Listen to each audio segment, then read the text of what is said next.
Welcome to Ever Evolving Woman, the podcast where we explore the truth, the transitions, and the triumphs of life with women in that middle stage of life.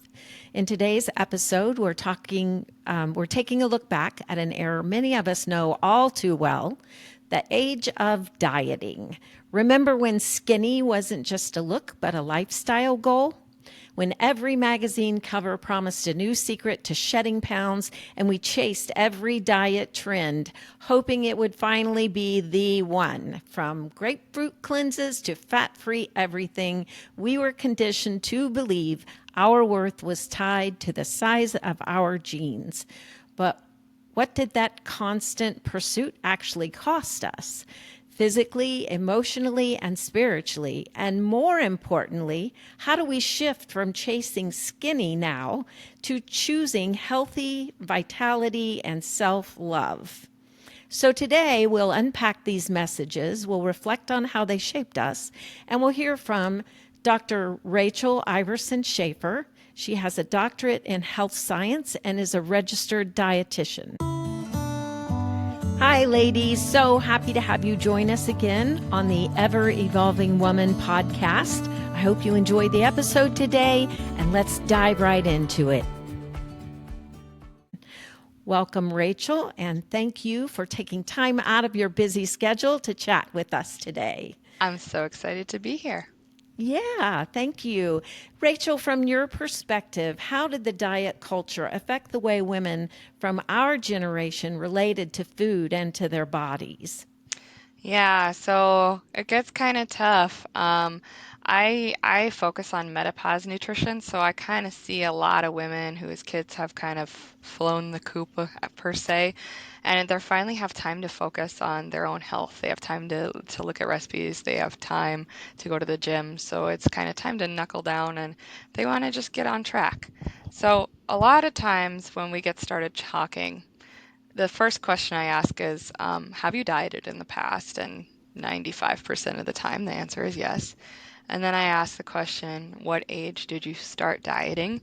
And usually it's middle school or high school, sometimes a little bit after college. And then I ask, okay, usually when you're coming to see a registered dietitian, there's a reason. And so I'll ask, well, how long in your life have you been in dieting mode? And most of them will say the entire time. They've been very conscious of calories, very conscious of fat content, very conscious of protein intake. So it's very hard because even right now, dieting is all about deprivation. It's about reducing calories, reducing intake of certain nutrients. It's about taking things away. And when we think about sustainable health, taking things away and focusing on the negative honestly never really works for anyone long term. It may work in the short term. People might start a diet and they might have success for 2, 3 months, even 2, 3 years. But when your focus is always restriction, it makes you go a little bit crazy. So you start to get a lot of that body dysmorphia. And then the other thing is, a lot of people tell me, oh, I'm addicted to sugar, or oh, I'm addicted to a certain food. I can't have it in my house. And one thing that's really interesting about that is when we have a food that feels like that, oftentimes it's because we've put it on a pedestal in our minds. Um, your body is really, we were developed to survive. And for the vast majority of the time humans have been on Earth, there hasn't necessarily been enough food or it's been very difficult to find food.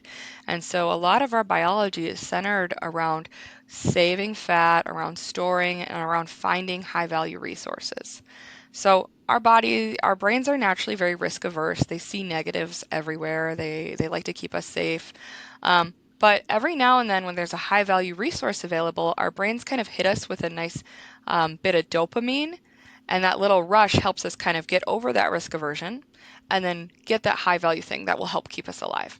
Well, you and I, for the most part, don't have to deal with that kind of deprivation problem. We have access to food, we have access to vast quantities of calories most of the Yeah, time that are very delicious. very true.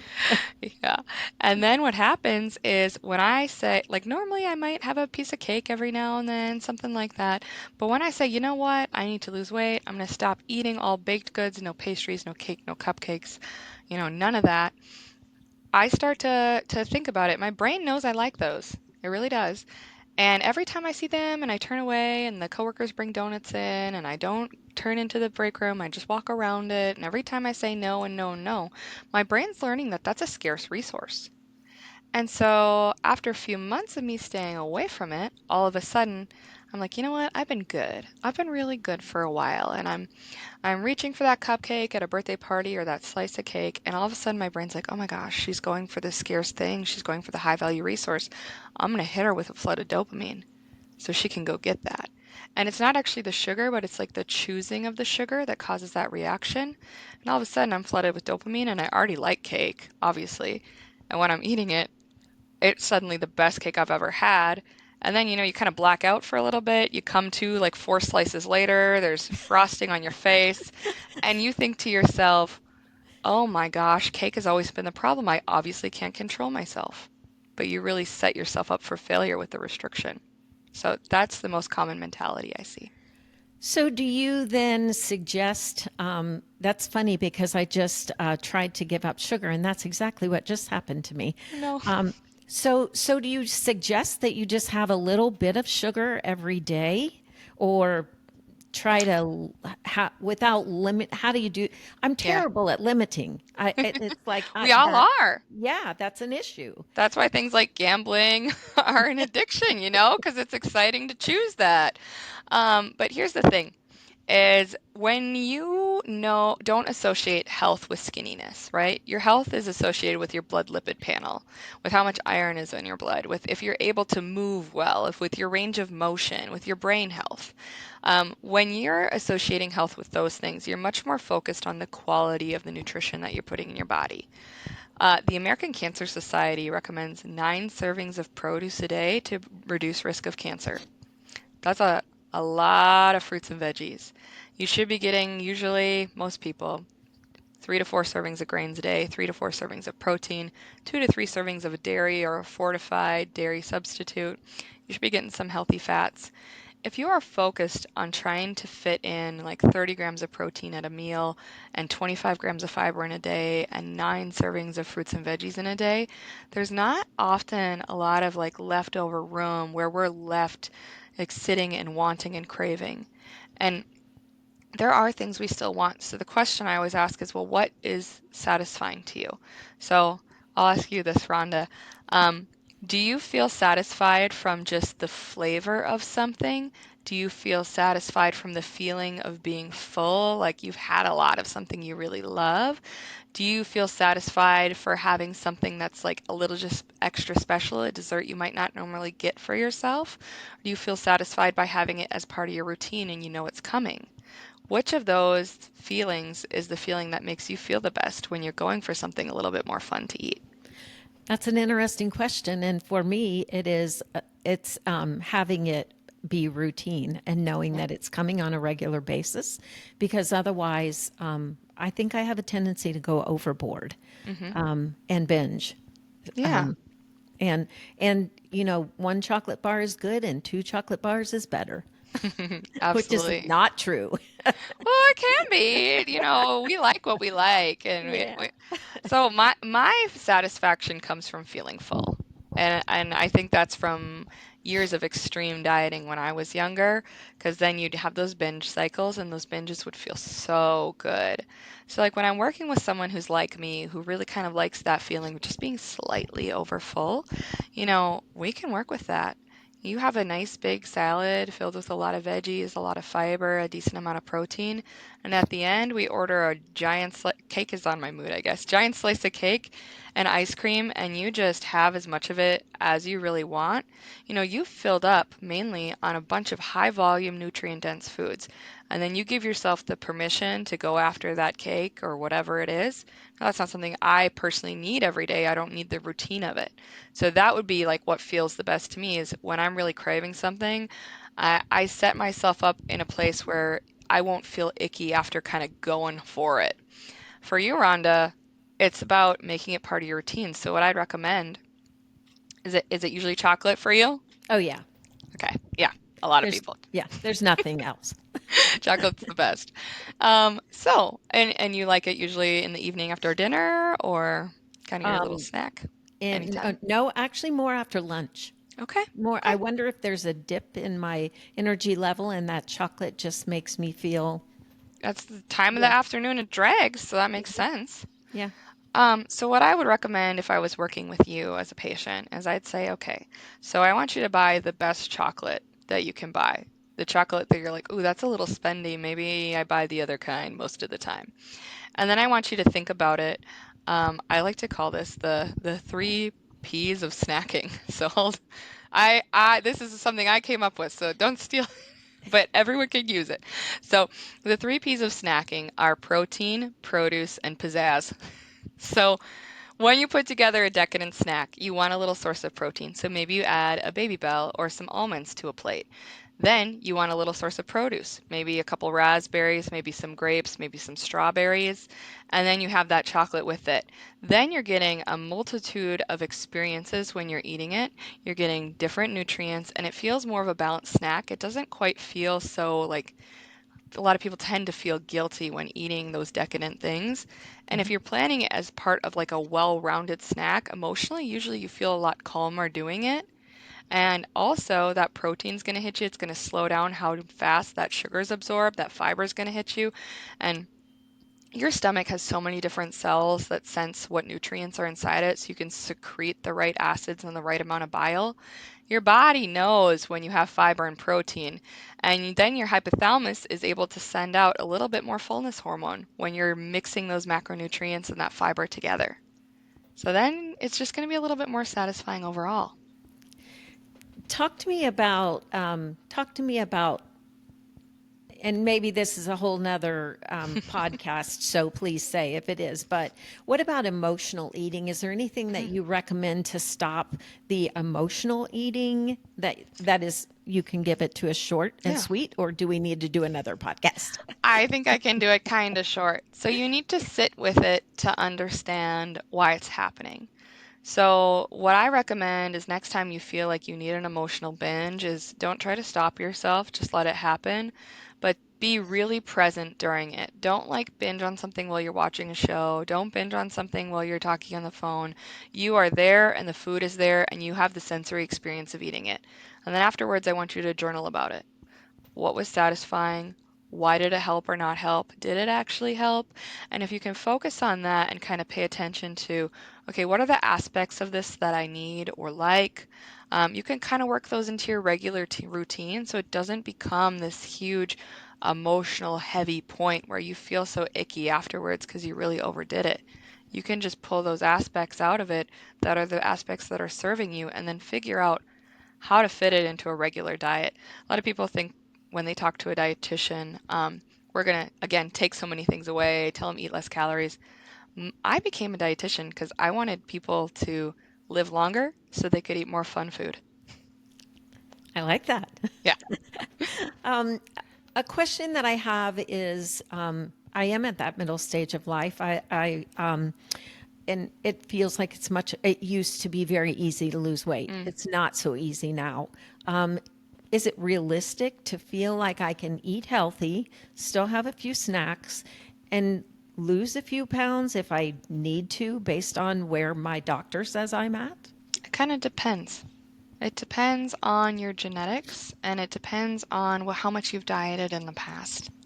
If you've spent your entire life yo-yo dieting, and you've lost and gained more than 20 pounds up and down, it's a lot harder for you to lose weight.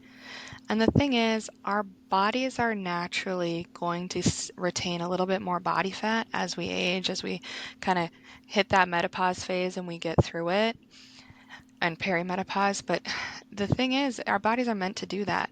You're protecting yourself from chronic wasting disease, which is the things that we die of. So, chronic wasting disease like heart failure or you're going through cancer, those things kind of decimate the body fat stores. So, individuals who have a little bit more tend to live a little bit longer. A lot more, you get your joint problems, you get everything else. Um, so honestly, that's so individual. It's hard to say. But I would say you're generally more mentally healthy and you have better aging when you're getting that consistent protein intake, when you're getting all of your micronutrients, when you're getting even amounts of carbohydrate. And the number one thing for women who want to lose weight, who are kind of at that middle stage, is putting on muscle mass. We have to strength train, and it's very hard to build muscle if you are not eating well. So you have to eat. But over time, that'll bump your metabolism up, and that should help a little bit. Okay, that's super interesting to hear. Just even I'll share that I have been doing weightlifting and just had a DEXA scan, and Ooh, my bone mass has improved. we love that. So yeah, so I got a nice note from my doctor that said, "Keep up the weightlifting, good job." Heck Those are yeah. always nice notes to get from your doctor. So Yeah. And that's what you want to think about, you know? Do you want to fit in one size smaller of jeans, or do you want to be out in your yard doing your yard work when you're 85? yeah, well, I don't like yard work, so that's out. But I Okay, well, do want to play with my grandkids, so there there's you that. go.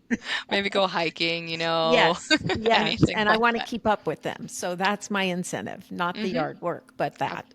Um, well, at the end of everything, of all of these podcasts, I've been asking if you could give us 3 tips that you would recommend for women in the middle stage of life to to live a healthier life. Can you give us 3? What would be your top 3 tips, Rachel?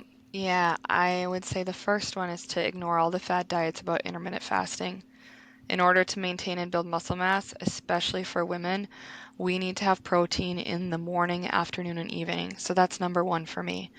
Um, I worked on research studies in my master's degree that we found consistently not only more muscle mass, but higher quality fibers and more strength associated with those fibers. So protein, 25 to 30 grams, morning, afternoon, evening. Next is to bump your fiber up to at least 25 grams a day, if not 35. Your fiber comes from sources like fruits, veggies, and whole grains, and all of those sources are important. So we don't just cut out carbohydrates, we don't cut out fruit because they have too much sugar. We focus on getting that fiber content to support our gut microbiome, to stay regular, and to reduce risk of cancers overall and heart disease. Has a huge impact on cholesterol levels and on likelihood of developing GI cancers, which are on the rise right now. And the third thing would be never to focus on restriction. Always focus on inclusion. What do I need to have to keep myself healthy? What nutrients do I need on my plate? Do I have all my food groups? If I don't, do I have maybe a few more than I normally would? And to think about it like in a 5-year time frame. If you're thinking about an exercise program or a goal, I want you to think, could I include that in my life for the next 5 years? And if not, it's probably not a great goal. But if yes, then it sounds like a good thing to implement in your routine. And as you continue to do that, you'll get a feel for the exercise programs and the types of eating that really support you. And that's what you need to focus on because if I even only add 1 servings of veggies a day, um, I'm getting 365 more servings of veggies a year. That could be the difference between me developing GI cancer or not. So no healthy change is too small and focus on just including a few more. Nice. Rachel, thank you so much for talking to us today about the importance of our health and giving us tips. And this has been so interesting.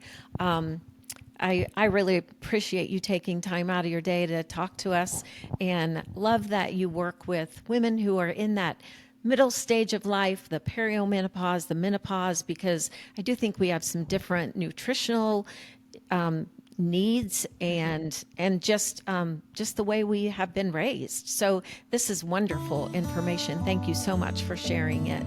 Thank you for having me. Yes, if you would like to connect with Rachel, you can find her on Instagram at Dr. Rachel underscore nutrition, and I'll put that in the show notes. Okay, So thank you, Rachel. I really appreciate you being here today. bye. Thank you so much for listening to this podcast. If you have a friend who might enjoy it, please share it with them. You can also connect with us on social media at ever.evolving.woman. We're on Facebook, Instagram, and YouTube. This podcast is a space for us to learn from one another and explore topics that we don't always talk about openly. If there's a subject you'd like to hear covered, or if you have a topic you'd like to be a guest on the podcast to discuss, please let us know, and I'll do my best to make it happen. Thanks again for tuning in. I hope your day is filled with God's blessings.